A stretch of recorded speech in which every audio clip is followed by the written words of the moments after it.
Coming up live at 2:30, we are following breaking news out of Troy. Police say shots were fired just a few blocks away from the Troy police station.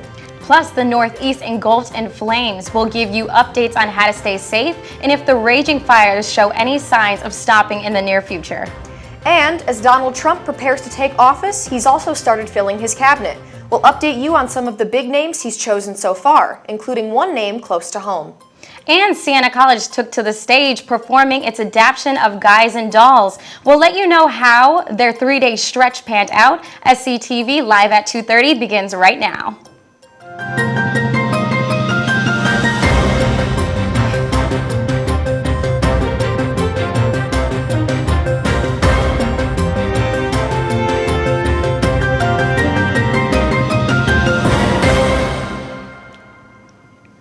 Good afternoon and thanks for joining us. I'm Tiana Xavier. And I'm Vanessa Granado. Right now, we're following breaking news out of Troy.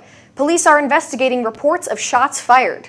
Police say it happened around a.m. near Madison on 1st Street. We're told no injuries were reported and the suspect left the scene before police arrived. If anyone has any information on this shooting, you are asked to call police at the number you see on your screen.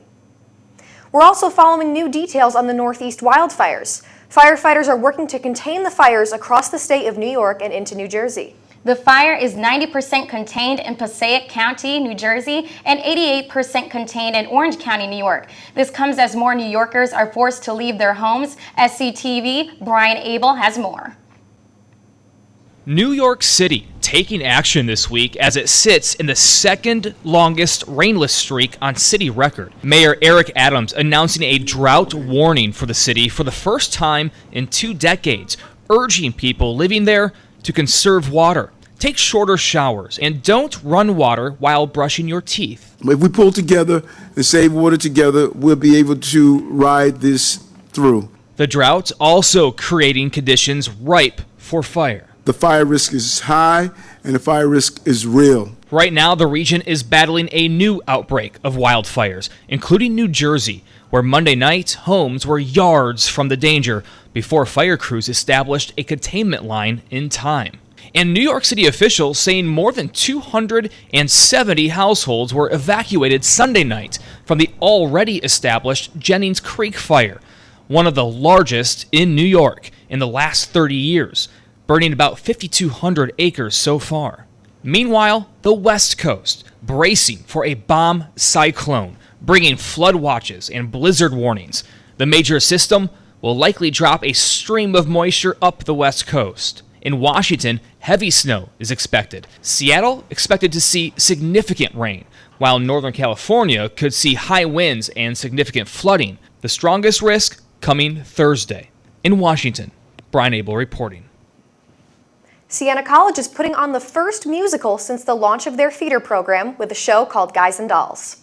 Held in the Bedoin Theater, Guys and Dolls showcases the highs and lows of life in New York City through the eyes of gamblers and showgirls.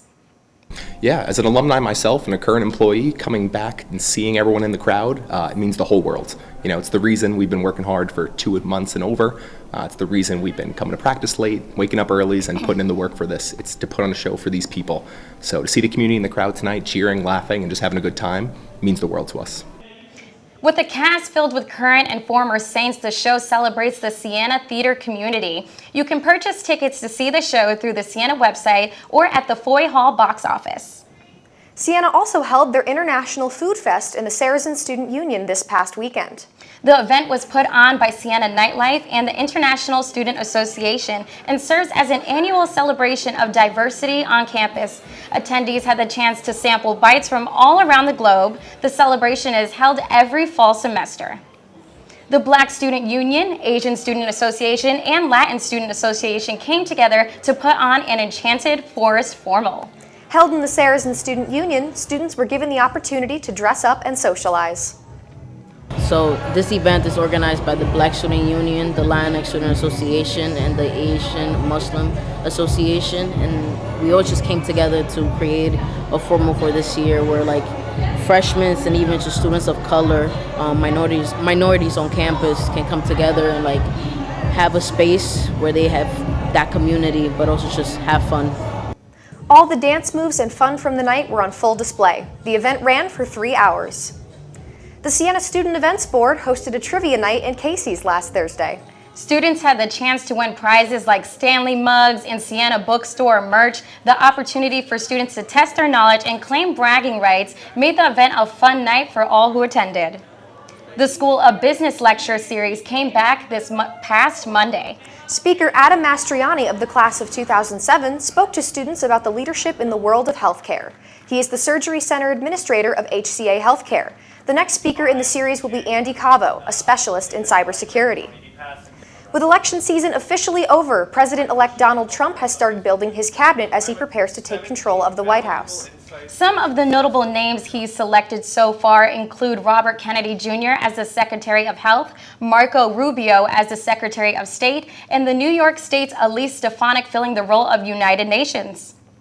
The Commuter Transition Program held a Lucky Duck event in Siena Hall. Students were invited to come and paint rubber ducks. The best duck was chosen and the student painter won a prize. Free snacks were provided to all of those that attended. Are you interested in becoming a community assistant on campus? Siena College is looking for students to become CAs. Being a CA gives students the opportunities to develop leadership skills, be a part of a team, and be a role model for other saints. Matthew Devin Sentis is here to tell us about what it takes to become a CA. A few days ago, SCTV got an inside look into the final CA to be session. Current community assistants from a variety of residence halls gathered in the second floor lounge of Hines Hall to discuss their basic duties to students who were planning to apply for a community assistant role. Junior Kevin Harrington, who is the MCA in Hines Hall, spoke to SCTV about the qualities a student should have to be a CA. I'd say willingness to grow. That's something that we talk about a lot with OCL. Is just a lot about growing as a person. I know when I came into the role, I was a little nervous about being a CA and wasn't the most enthusiastic about it. But as you do the job, it becomes a part of your college experience. Students who came to the meeting were able to ask the CAs any questions they had about the role itself, such as basic duties or the experiences they will receive from being a CA. When asked about what he enjoyed about the role, Harrington had this to add. I think it changes for me a lot, but working with the staff, I would say. We were talking about it a lot during the CA to B session. During training, you meet 60 new people, especially when it's your first training, and they just become a second family to you. And If you wish to apply to be a CA candidate, there will be 7 mandatory information sessions from this month to January, leading up to the application deadline on January 27th at 4 p.m. Here with SCTV, I'm Matthew DeVincentis. Back to you. Still to come, Maggie Miller and Nicolette Cash deliver the latest updates on sports. Plus, Katie Rogers sits down with Siena College Health Services to discuss emergency Narcan being placed in the Saracen Student Union. SCTV Live at 2:30 is back right after this.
Siena College has upped its measures in ensuring the safety of their students. The college is doing this by installing emergency Narcan box unit in its Saracen Student Union. Before the box was introduced, those in need of Narcan would have to access trained public safety officers. Narcan is a rescue drug which restores respiratory function during an opioid overdose. Coming up in just a little bit, we'll sit down with the Associate Director of Health Promotional here at Siena College to learn more about the importance of this Narcan box on campus. Siena College hosted its Stuff a Plush event. Students had the opportunity to create their very own stuffed animal. Our Ashley Bavis has more on the story.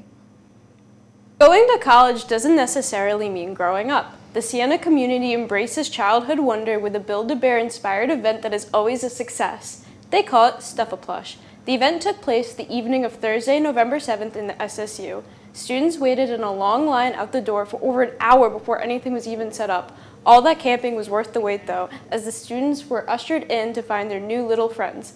Despite going home with a plushie, this wasn't the only reason so many people showed up in packs. It gets lower-classmen to learn more about what their school has to offer, and all students out of the endless workload to be around one another. It just gets us out of our rooms and something new to try, and just seeing different people, especially as freshmen, it's hard to do sometimes. Events such as these help enrich Siena students and have the capability to lighten up the day of a saint. No need to panic if you missed out this time. Siena hosts Stuff a Plush at least once a semester. If you're looking for something to do on the weeknights to unwind after a long day of school, check out Saints Connect to stay up to date on everything this community has to offer. This is Ashley Bavis reporting from SCTV. Still to come, Siena Sports on SCTV. Maggie Miller and Nicolette Cash take us to the Dog Pound. Coming up in sports, how Siena men's soccer finished up their season and what is next for this team of grad students and seniors. Plus, Siena men's basketball hits the road to Cincinnati, Ohio. They're looking to bounce back from a tough loss to Albany. Sports is next on SCTV Live at 2:30.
Welcome to the Dog Pound. I'm Nicolette Cash. And I'm Maggie Miller.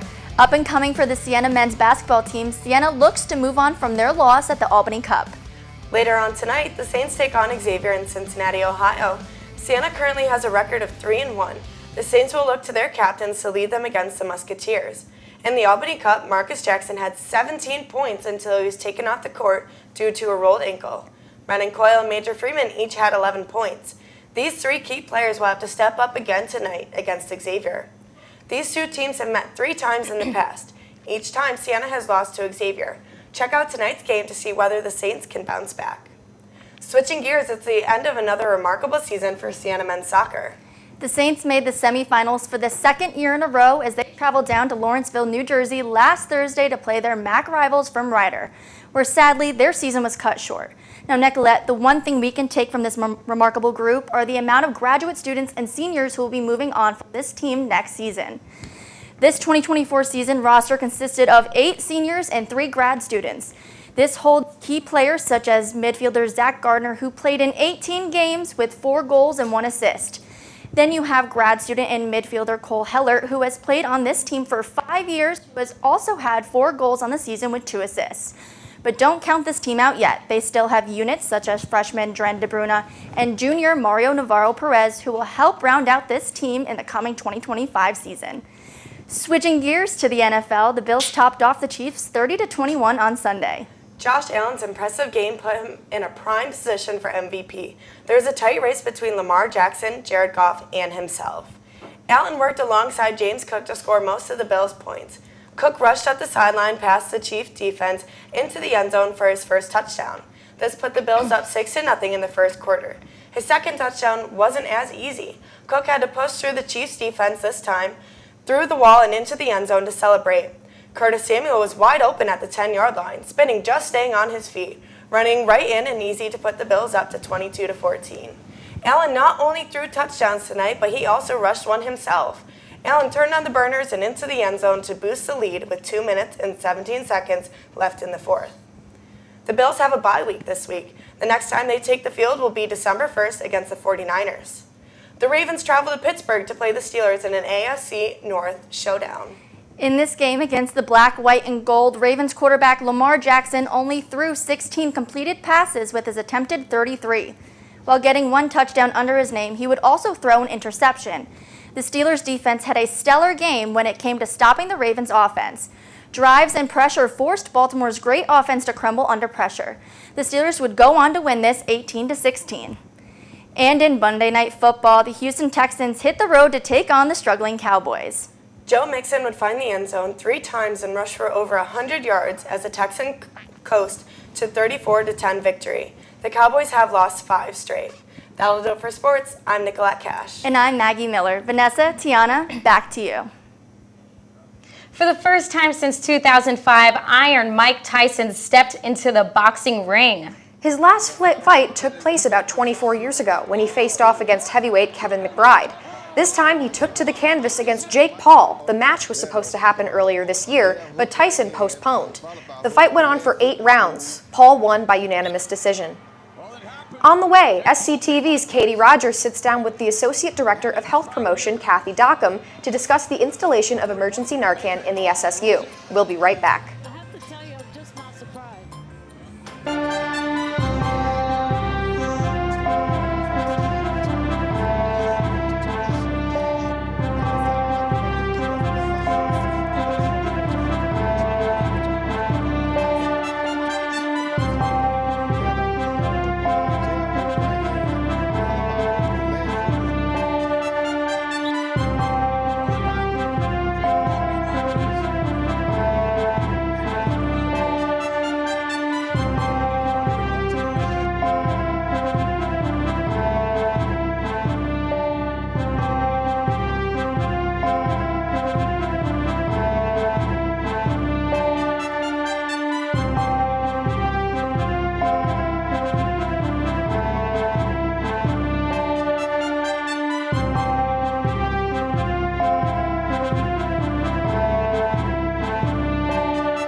Welcome back. According to the National Center for Drug Abuse Statistics, over 96,700 people die from drug overdoses in a year.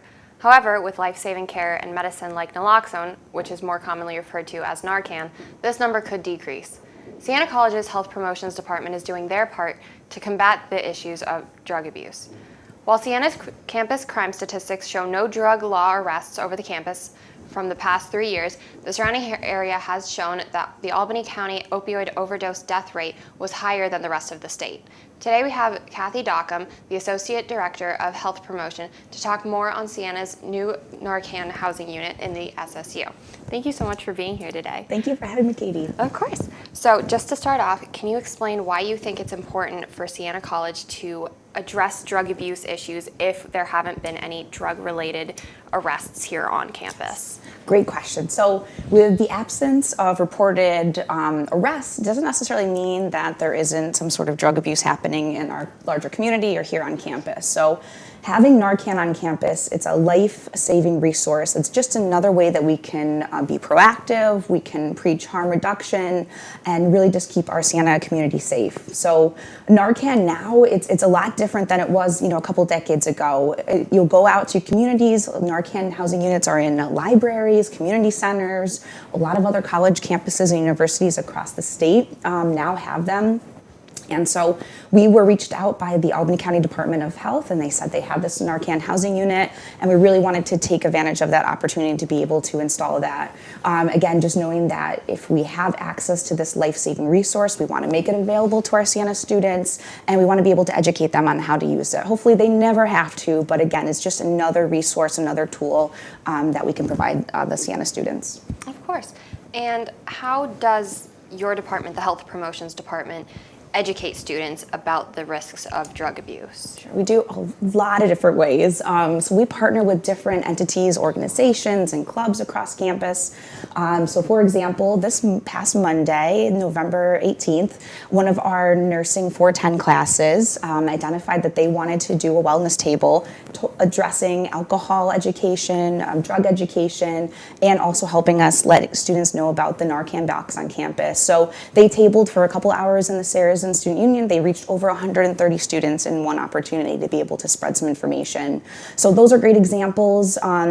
We also, through my office, have the ability to meet one-on-one with students. So a lot of times I'll meet with students who refer themselves. They may have some concerns about how much they're drinking or how much they're utilizing different substances, and I can sit down with them. We can use some educational tools to take a look at their history, their current use, and talk a lot about what different resources are available to them on campus and off campus. And just so students know, where are you guys located? That's a great question. Yes, so we are actually, our office moved over the summer. Okay. We are located in the basement of Foy Hall, right next to the counseling center. So technically it's Foy Hall 109A. And our door, I do try to keep our door open as much as possible, but my email is a great way to be able to contact us. We also have an Instagram account where we post about upcoming trainings, educational information sessions around this topic area, and you can follow us at Healthy Saints on Instagram.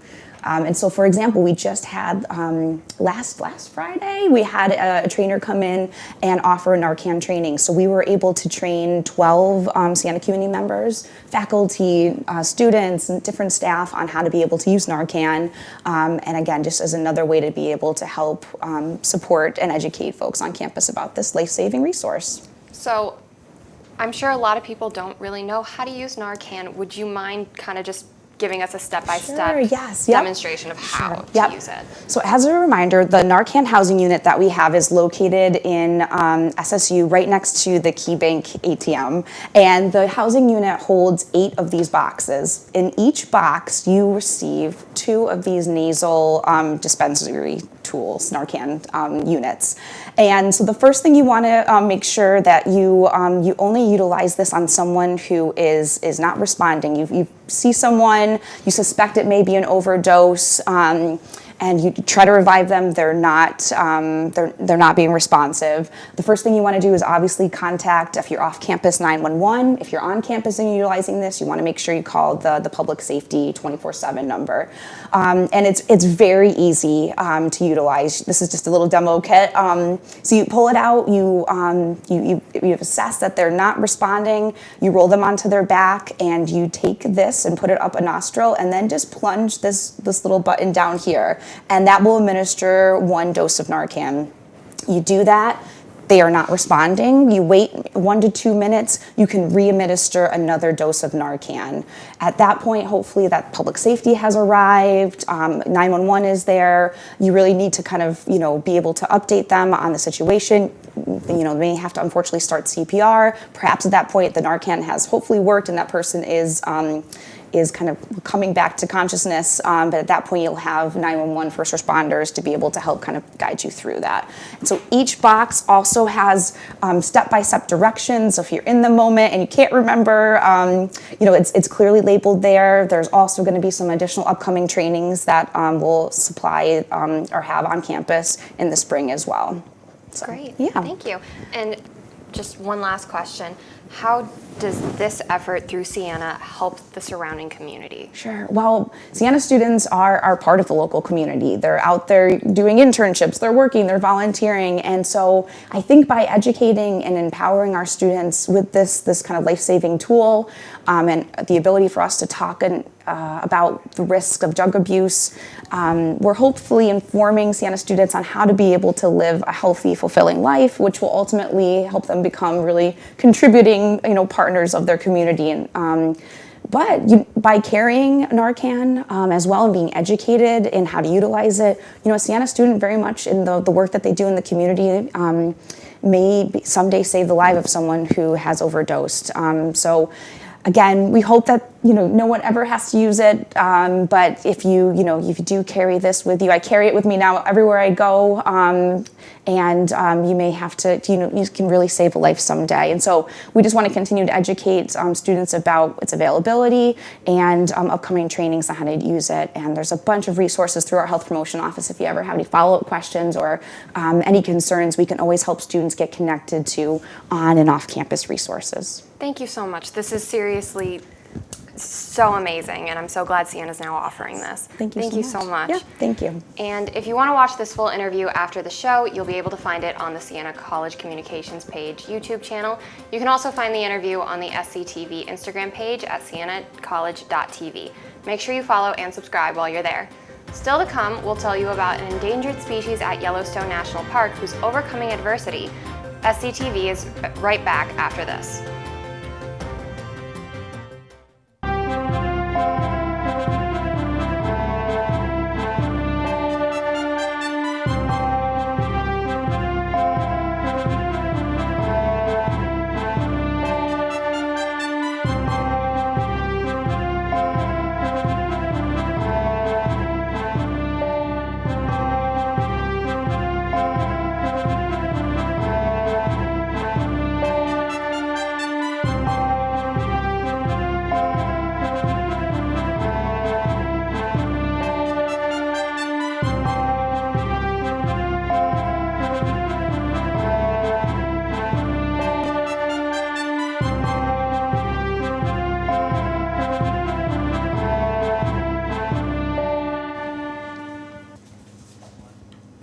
Endangered species are facing extinction every day, but every now and then, a species will rise above and begin to rebuild its population. The Sierra Nevada yellow-legged frog is a native to Yosemite National Park. Their population, which has once been on the brink of extinction due to a fungal disease, has started to mount a comeback. Biologists state that the new population has a high chance of staying strong for the next 50 years. No, this is just so unbelievable that a species can rebuild its whole population like that. I'd never heard of something like that occurring before. Me neither. I've never heard of this type of animal before anyway. It's not the first animal to do it in a national park either. I mean, wolves made a comeback a few years ago, too. Right, right. It's unbelievable. It's impressive. Hopefully the wolves don't come near us, though. But the frogs can stay. Yep. And that'll do it for us at SCTV Live at 2:30. Follow us on Instagram at SienaCollege.tv, or you can find us here on the Siena College Communications Program YouTube page. Have a great night.